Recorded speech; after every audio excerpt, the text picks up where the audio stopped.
My name is John, and I'm 80 years old. Over the decades, I've learned that some of life's most profound lessons don't come from books or classrooms, but from the stories passed down by the people we love. When I was just a boy, my grandmother told me a story, one quiet summer evening. At the time, I thought it was just another bedtime tale. But as I grew older, I began to uncover the layers of wisdom hidden in her words, a lesson that shaped the way I see life, even today. Stay with me, because this is more than just a story. It's a perspective that might just help you navigate life's challenges in a whole new way. I grew up in a small town where life moved at a slower pace, and the stories told by our elders held a special kind of magic. My grandmother was one of those people who could captivate you with just a few words. She didn't have a formal education, but she carried a wisdom that came from living through life's trials and triumphs. She had this habit of turning everyday moments into lessons, often wrapping her advice in the form of stories. To a child, they felt like entertainment, but to her, they were ways of planting seeds of wisdom that would grow over time. One summer evening, when I was no more than 8 years old, we were sitting on the porch, watching the fireflies dance in the warm air. She looked at me with her knowing smile and said, "Let me tell you about two travelers and the burdens they carried." At the time, I didn't know that this seemingly simple tale would stay with me for the rest of my life. What she shared that evening became a compass for how I would navigate life's challenges and joys. It was one of those warm, golden evenings that seemed to stretch on forever, where everything felt calm and unhurried. My grandmother and I were sitting on the porch, the kind of spot that felt like the heart of our home. The creak of her rocking chair blended with the soft hum of cicadas, and I could feel the weight of the day fading away. She had this way of drawing you in, making even the simplest moments feel special. That evening, she leaned forward slightly, resting her hands on her lap, and said, "John, let me tell you a story." As a child, I was always eager for her tales. She told stories that made me laugh, stories that made me think, and sometimes even stories that scared me a little, like the one about the haunted woods down the road. But there was something different about the way she began this one. Her voice had a seriousness to it, like she was about to share something important. "This is the story of two travelers," she began. "They were strangers to each other, but they were both walking the same path through a dense forest. Each carried two sacks, one over their shoulder and the other in front of them." She paused for a moment, letting the image settle in my young mind. Then she continued, "Now, here's where things get interesting. The first traveler carried his sack of burdens in front of him, always looking at it, always thinking about the weight he carried. It slowed him down. He stumbled often because his eyes were fixed on his struggles, never on the path ahead. I could picture it vividly, the traveler hunched over, eyes glued to the heavy sack in front of him. Even as a child, I felt a pang of sympathy for him. But the second traveler, my grandmother said, her voice lifting slightly, he carried his burdens behind him. Instead of focusing on them, he chose to keep his sack of blessings in front of him. With every step, he looked at the good things he had, his strength, the beauty of the forest, the sunlight breaking through the trees. And do you know what happened? I shook my head, hanging on her every word. "He walked lighter," she said, her smile softening. "Even though he carried the same weight, his journey was easier because of what he chose to focus on." Her words hung in the air, like the fireflies that had started to flicker around us. At the time, I didn't fully grasp what she was trying to teach me, but I knew it was something important. "What happened to them?" I asked, curious about the traveler's fate. She rocked back in her chair and looked out at the horizon. "They both made it through the forest," she said. "But only one of them truly saw its beauty. As an 8-year-old boy, I didn't fully understand the depth of her story. To me, it was just a tale about 2 travelers and their sacks. I even remember asking her, why couldn't they just put both sacks down? She laughed softly with that knowing smile of hers and said, "Oh, John, we all carry our sacks. The trick isn't putting them down, it's how we choose to carry them." That answer stayed with me, even though I didn't really grasp its meaning at the time. I was more focused on the image, the travelers stumbling through the forest. One weighed down by his burdens, the other walking steadily because his eyes were fixed on his blessings. It all seemed so simple. But as I grew older, the layers of her story began to reveal themselves. I started to see those 2 travelers in the people around me, and more importantly, in myself. The first traveler, the one fixated on his burdens, reminded me of times in my life when I let my struggles consume me. Whether it was a setback at work, a strained relationship, or a personal failure, I often found myself staring at my problems, replaying them over and over in my mind. I carried those burdens in front of me like a badge, letting them dictate how I walked through life. And just like that traveler, I stumbled because I wasn't looking at the path ahead. The second traveler, though, he became a symbol of what I aspired to be. Someone who could acknowledge the weight of life's challenges without letting them dominate his perspective. Someone who chose to focus on the good things, the blessings that make the journey worthwhile. My grandmother's story wasn't just about 2 travelers. Why, it was about choice. It was about deciding where to place your attention and understanding that your perspective can either lighten your load or make it unbearable. I began to notice how people around me carried their own sacks. Some were like the first traveler, always talking about their problems, fixating on what had gone wrong, letting their burdens blind them to the beauty around them. Others, though, seemed to carry the same weight, but with grace. They acknowledged their struggles, but they didn't dwell on them. Instead, they kept their focus on the good, on their health, their families, the small joys in life. My grandmother's story had been her way of teaching me a truth I'd come to understand more fully as an adult. Life will always have its burdens, but how we carry them is what makes all the difference.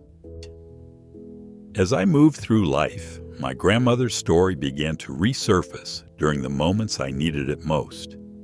It didn't matter if I was a teenager, struggling with insecurities, a young adult, trying to find my place in the world, or a father, balancing the demands of work and family. Those 2 travelers seemed to follow me everywhere, whispering their lessons. I vividly remember one of the first times her story truly hit home. I was in my late 30s, working long hours at a job I didn't particularly love, but felt obligated to stick with. At the same time, my wife and I were raising 2 young children, and life felt like a constant juggling act. I was so focused on everything that wasn't going well. The stress of deadlines, the bills piling up, the feeling that I was falling short, both as a provider and as a father. It was all I could think about. I carried my burdens like the first traveler, holding them right in front of me, letting them block my view of everything else. One evening, after an especially exhausting day, I sat alone in the living room, staring at the floor. My son walked in, holding a crayon drawing he had made for me. It was a simple picture of our family, with the words, "I love you, Dad," scribbled at the top. In that moment, it was as if my grandmother's voice came rushing back to me. The burdens will always be there, but so will the blessings. The choice is yours.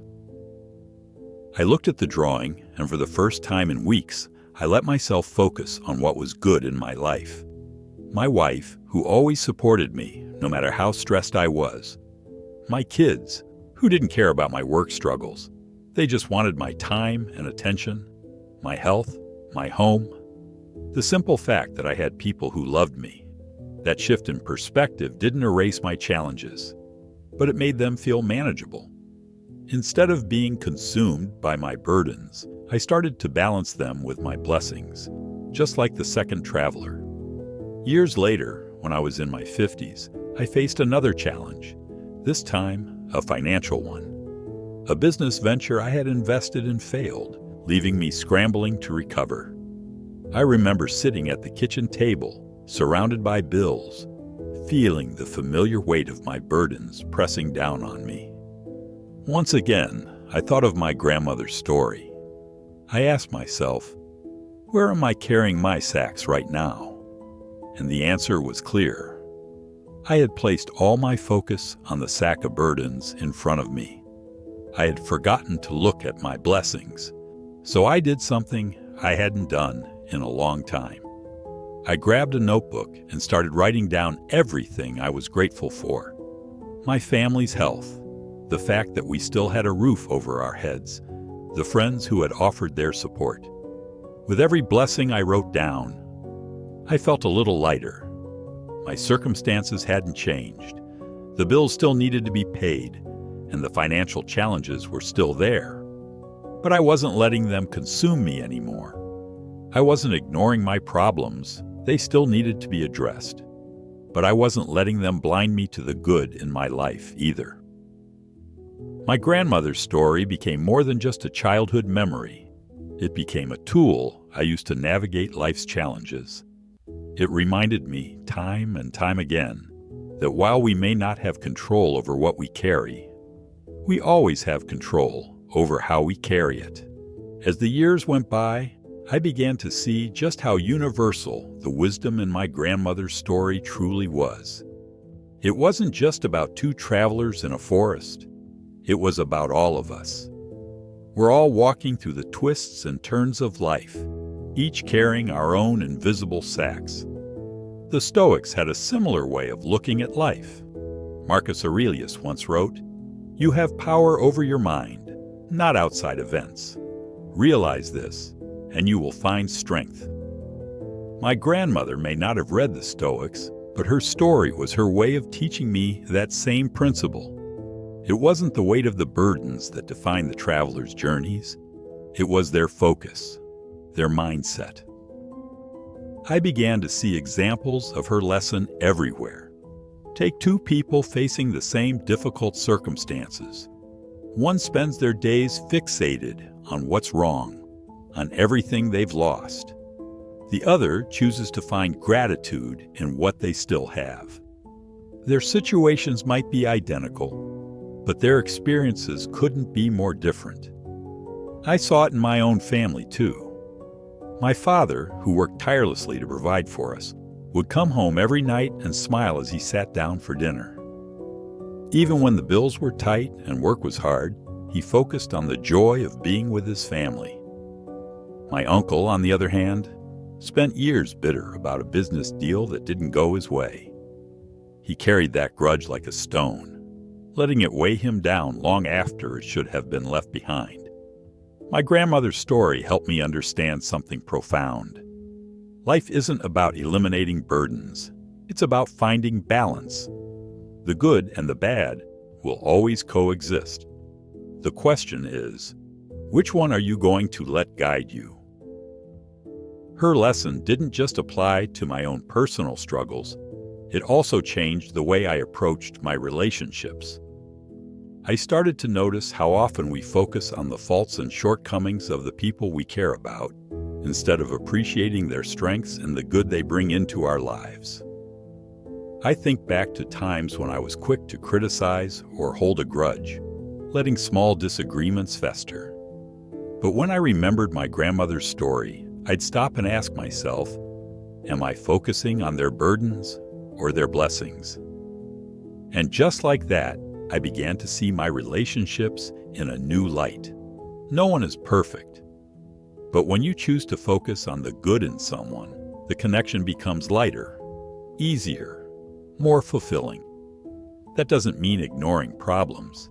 It means not letting them overshadow the love and value that person brings into your life. As I grew older and became a father, and later a grandfather, I found myself sharing my grandmother's story with my own family. One summer evening, years later, I sat on my own porch with my granddaughter. She had just gone through a tough time at school and was feeling overwhelmed. I told her the story, just as my grandmother had told me. She sat quietly, listening, her little face thoughtful. When I finished, she looked up at me and said, "So I should focus on what's good, even if there's a lot of bad?" I smiled and nodded. "Exactly," I said. "The burdens won't go away, but they don't have to block your view." Passing down that story felt like a full-circle moment. My grandmother's words, spoken decades ago, were now shaping a new generation.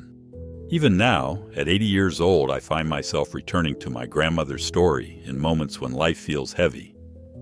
It's a habit I've cultivated over the years, to pause, reflect, and ask myself, which sack am I focusing on right now? There's a kind of freedom that comes with shifting your perspective. The burdens never go away completely.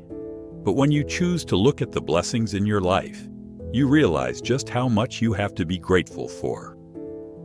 One recent moment stands out to me. A few years ago, I had a health scare. One of those situations where your life feels like it's balancing on a knife's edge. I was overwhelmed with worry, running through worst-case scenarios in my mind. But one morning, as I sat quietly on my porch with a cup of coffee, I thought back to my grandmother's story. I began to focus on what I still had, the love and support of my family, the skilled doctors who were helping me, the simple fact that I had woken up to see another sunrise. Slowly, my fear gave way to gratitude. That gratitude didn't change my circumstances, but it gave me the strength to face them with a clear mind and a calm heart. It's moments like these that remind me of the enduring power of my grandmother's wisdom. Life will always be a mix of challenges and blessings, but how we choose to view them shapes our experience. The beauty of her lesson is that it doesn't require grand gestures or drastic changes. It's about the little things, moments of mindfulness. Choosing gratitude over resentment, reminding yourself to look for the good, even when life feels overwhelming. For me, this practice has become a daily ritual. Every morning, I take a few moments to reflect on the blessings in my life. It could be as simple as the sound of birds outside my window, the warmth of a sunrise, or the joy of hearing my grandchildren's laughter. These small moments anchor me. They remind me that no matter what burdens I carry, there is always beauty to be found. The Stoics believed in living intentionally, in aligning your actions with your values. Marcus Aurelius once wrote, "Very little is needed to make a happy life. It is all within yourself, in your way of thinking." My grandmother's story taught me that same lesson, one that a child could understand and an adult could live by. As I sit here now, decades after that summer evening on the porch, I realize just how much my grandmother's story has shaped my life. What seemed like a simple tale at the time turned out to be one of the most profound lessons I've ever learned. Her words have carried me through some of the toughest moments of my life. They've reminded me to focus on the good, when all I could see were my struggles, to appreciate the blessings that might otherwise go unnoticed, to find peace, even when life feels heavy. But perhaps the greatest gift of her story is its timelessness. It's a lesson that applies to everyone, no matter where you are in life. We all carry burdens, and we all carry blessings. The key is learning to shift our focus from what weighs us down to what lifts us up. So let me leave you with the same question my grandmother left me with all those years ago. Where are you carrying your burdens? And where are you keeping your blessings? The next time life feels overwhelming, take a moment to pause and reflect. Look for the sunlight breaking through the trees, the kindness of a stranger, the small joys that make the journey worthwhile. Because the path you walk may not change, but how you walk, it will make all the difference. Have you ever heard a story from someone you love that changed the way you see the world, or a lesson that stayed with you throughout your life? If so, I'd love to hear it. Share your story in the comments below. If this story resonated with you, give it a like and share it with someone who might need a gentle reminder to focus on their blessings. And don't forget to subscribe to my channel, John the Stoic, for more reflections, timeless wisdom, and lessons that can help us all live more intentionally. Let's keep learning, growing, and sharing these stories together.